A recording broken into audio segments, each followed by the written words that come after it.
question for our fantastic guests. What has your progression of car enthusiasm been like?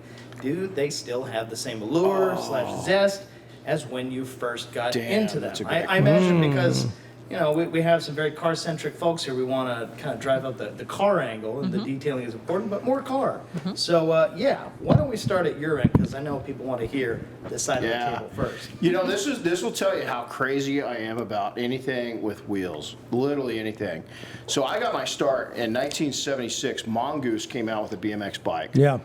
And I took and was able to, with a little help from my mom and grandma, my brother, saved up enough money, and it was a Christmas present to myself. And I rode that bike, customized it, and unfortunately, in football season started, and it got stolen 4 years later. And that bike, why it was important, is I had an attachment on just above the gooseneck for the seat post, and I towed a trailer behind me to all the airports in my local area to detail.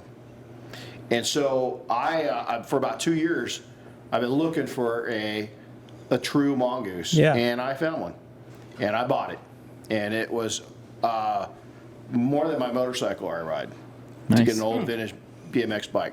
Here's why it's important: is my heritage. Yeah. And when I unboxed that, I'm not kidding you, a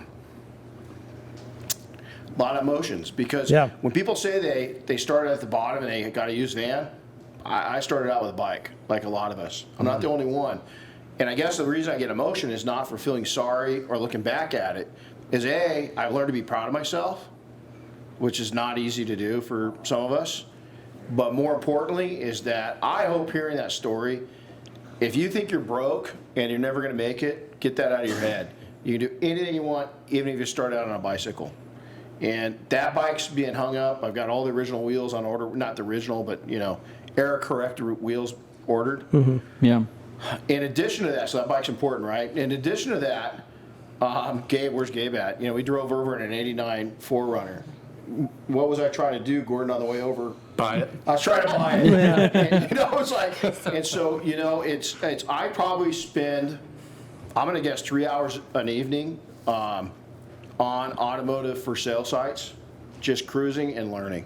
Yeah. And so it is absolutely one of the biggest parts of my life still today. And I you know, it will go until my end days. Simple as that. Yeah.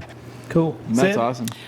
Yeah, so I was born a car girl. I've always loved cars, grew up loving cars. I was one of those kids that, you know, knew taillights, all that kind of stuff. So I am a huge race fan. Love car racing. I go to the local circle track here a lot. I love NASCAR. And I just love cool cars. So for me at this point in my life to be working with cars, I would say that has only been enhanced. I mean, I definitely, my love of cars has only grown over the years. But I mean, I love most cars. I think I would have to say V8s are probably my favorite. Big fan of V8s. I know that's probably bad to say, but yeah. So I've always been into cars, love them, enjoy working on them, and I think that's been one fun thing with my shop is even when I have like, you know, an old CRV or something, it's still like I love just working on them and you know, taking them back to how they used to be when they were new. Like that's my favorite challenge, and it's just daily satisfaction for me. It doesn't even have to be anything fancy. Like I love all cars, except for maybe minivans. But. Gordon? Now, Gordon. So, Sydney, I think that's V8 Hemis. Yes, yeah, I do. A little Yeah, more specific yeah. than If we that, wanted right? to really get down to it, it's a Hemi. And Renny, I have to find out, how do you keep it to 3 hours? Right. Yeah, Exactly. You set an egg timer? I walk the dog. You know. Hey, 3 hours though. It's that goes by really fast when you're tracking down cars. It does. So my interest in cars today is definitely stronger than it ever has been. Yeah. Quite frankly, you know, I got an early start. Got an interest in cars very, very young, like most people do. Bought my first car when I turned 16, a Datsun 510. This is in the 70s. Oh, nice. And you know, just kind of worked my way up, kept trading up, fixing up, modifying, trading up, and you know, there's no end to that, which is fun. There's also no limit. There's no barrier of entry limit Seriously, there's so many projects out there that if you've got any skills whatsoever, if you can fog up a mirror, you can figure out how to improve a car and sell it for a little more than you paid for it, and just keep bumping up until you get what you're really looking for. Today, though, I find it's almost surreal. So I've had a couple different careers within the car industry. The surreal part comes from becoming friends with people that I thought were just unapproachable. These were like heroes in my mind. Folks like Carroll Shelby and Dan Gurney and Jim Hall from the Chaparral fame. All these things. These were people I watched race when I was a little kid. Staying in the car world and just kind of staying with it, I ended up getting to know these people just as people. And I just think that it's cars that were the catalyst that did that. So therefore, my interest today is stronger than it ever has been.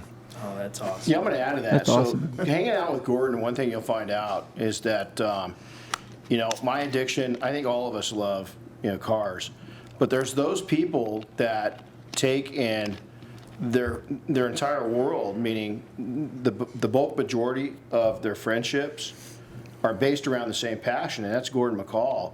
Because every day we've been here, if somebody else texting him, he's like, oh, look, and it's all around anything with a motor. And it's just, it's pretty cool to see, somebody that you admire, that passion is not just talk. I mean, it's a total lifestyle for him, even further than me, because some of my friends they're just not there. And his friend, the people that call him are pretty impressive. Hey, my friends are cool. I like him calling. I love when he calls me. But it's just, it's just a different Rolodex. No, that's awesome. Thanks, Renny. Well, I know they've had a chance to kind of get to know us, and I don't want to, unless you guys want to talk about your cars for a second. I feel like we got a lot of comments. We do talk about his bikes, because we saw 2 bikes.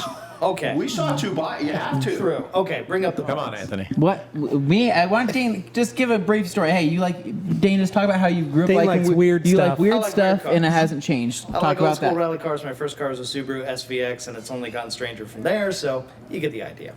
There you go. All right. Levi. I wanted to go to school and become an automotive designer, and part of that was just touching cars. And then I found out that in detailing, I could just touch the cars, and then I didn't have to worry about it. So I stayed detailing. But I like Chevy trucks. It's weird, but it's because that's what I was raised with. It's what I know better than anything, and that's why I do it. So that's me. But I haven't ever ridden a motorcycle. Yeah. Well, I actually don't know how to. It's never too late. They look at you and they think you have, so. Well, that's because of his tattoos. It's because of an image I portray. Okay. Don't tell anybody Well, that you I just don't know. did. We'll get you one of those 3-wheeler trikes. Oh, It's perfect. I like Yeah. to pump it. Automatic. Yeah, just automatic. Automatic Yeah. There isn't three-wheeler. anything that says I can't ride more than a trike. I still wave to him, Gordon. I still wave to him when I'm on the bike and I see him throw out the hand. I throw out a hand too.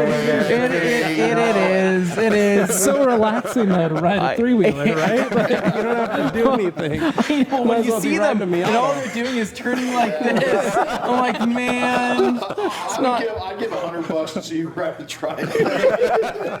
That's got to happen our next time. That's the next pool. It's got to happen. So, Maybe at the quail event I'll have a little mini trike, a little mini one. I have detailing stuff in the back of the car or something. Maybe not. It's like, whose trike is this? It's gotta get out of here. Kick this guy out. Don't let him back in. Okay. Just watch Wednesday. Find somebody with a tray. But no, I mean, I'm pretty straightforward. I grew up in the Fast and Furious realm of things, and so I like all the Fast and Furious tuner cars. I'm a tuner car guy, but my bike interest has always been all the Euro stuff, and I like, very European bikes, and I like naked bikes, and I think it's because of my European heritage. As many people know, I'm 50% Portuguese, yet I don't know how to speak a word of it. But, I think that my parents got me started young on that kind of stuff. So, and yeah, so I like my Euro bikes, so I think they're the coolest.